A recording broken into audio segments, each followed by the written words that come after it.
Mark Anthony Tierno, and once again I'm back with a Stein, wherein I reach in and pull out a random character name from Maldene and talk about the character off the cuff. I got a few left here. So, let's see which one it's going to be today.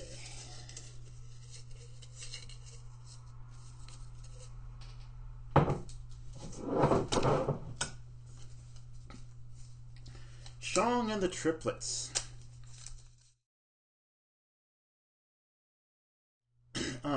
Whereas Bronto's the strong man, Shong is the guy who's absolutely skilled with the sword. And to make it more exciting in the text, rather than do thrust, thrust, parry, thrust, and all that stuff, sort of thing that looks great on the screen is kind of boring to read about. So for Shong, I got a bit inventive. I made him a bit of an acrobat. So you'd see him, for instance, jumping, on top of the horseback of the enemies trying to slay, standing there while it's moving, slices the guy head off, has a sword in each hand, and as the horse is still moving, going around swinging from side to side, things like that. So I had acrobatic maneuvers in, so that the description of what he does is a lot more exciting, and it makes him also look like a whole lot better fighter. Now he's also a fairly shy guy. At the start of the first book of Maldene, most of the main characters like Shong and Bronto, whatever, I would put Shong like early 20s, maybe like 19 to 21, someplace in that range.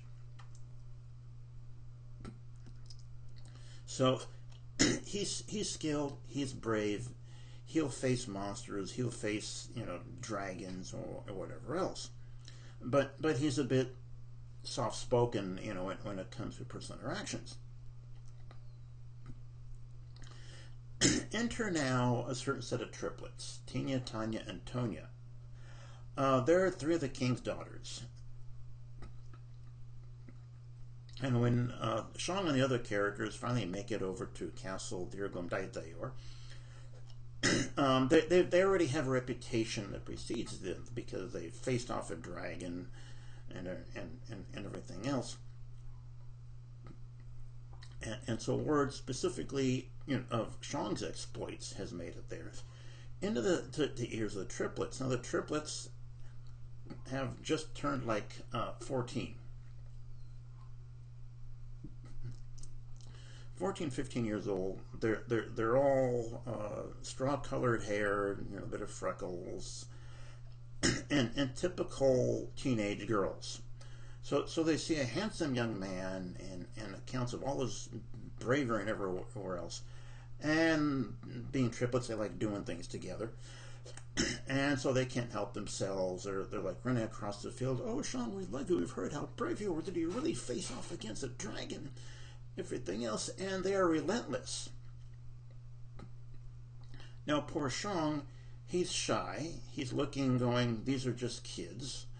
Worse yet, they're the king's daughters. The king has like 14 kids. And he went in for a lot of like twins and triplets. And the triplets don't do anything by half measures. So it becomes a running gag. He's going, they're just kids. How do I turn them away without offending them, or worse yet, their father? So he has to get a bit creative on changing the subject, or turn to his friend. Oh, Sabu, what's that thing you wanted to talk to me about? Please have something to talk to me about. and go off like that. So it's the thing, even when they're away on their own island, and he thinks he's safe, and a supply ship from the king comes sailing in, and the captain is there going, oh yes, and Master Shong, here's a little package from your girlfriends. And he's going, they aren't my girlfriends.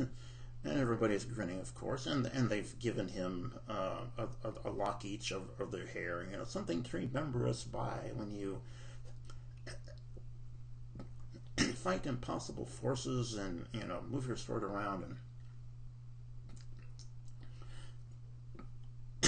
and all that. So that starts out more of a running gag, and Shong, of course, goes on to become even more skilled in sword play and whatever else. And it's a whole storyline in itself, but as it will turn out, without revealing too much, this sort of tertiary side comedic plot actually ends up becoming a main plot thread at one point. The relationship that Shong doesn't realize he has with them, and they can get real annoying and very determined, ends up becoming a major plot point someplace around book 3.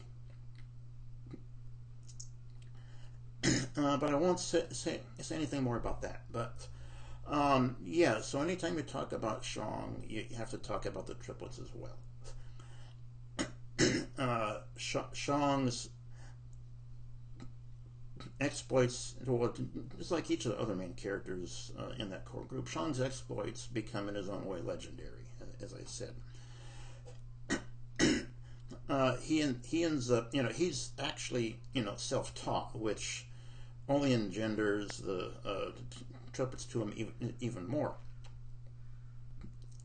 He's facing off, you know, testing his skills against professional soldiers in the castle, you know, so the main sergeant there, the drill instructor, is saying, okay, let's see what you got, and maybe you can, you know, teach us a few things. And Sean's thinking he'll, you know, he's always got to learn a few things, but he's entirely self-taught, and he's better than the pros,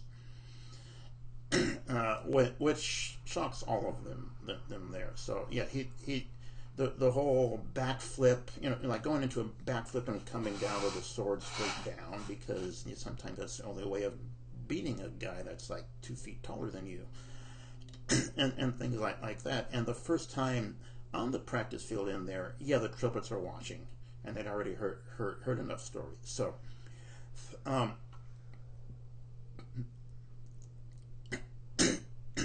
yeah, so every so often in the first book, you'll see, you know, when they're in the castle, of course, he's got to think of new ways of hiding from the triplets. Even when they aren't, they manage to get messages sent because, hey, their father's the king. And they get even more persistent in the second book. In the book Maldene Mysteries of Old, again, without giving too much away, their childhood infatuation, you know, teenage infatuation, becomes a bit more serious, because in their minds, they're serious about this, and Shong is still seeing them as, you know, as 3 kids. So that's that. Not much more I can say about them. Tune in next time. I still have, how many more slips of paper in here? Oh, quite a bunch. Yeah, I'll be at this for a while. Until then, this is Anthony Tierno, author of Maldene, and keep reading.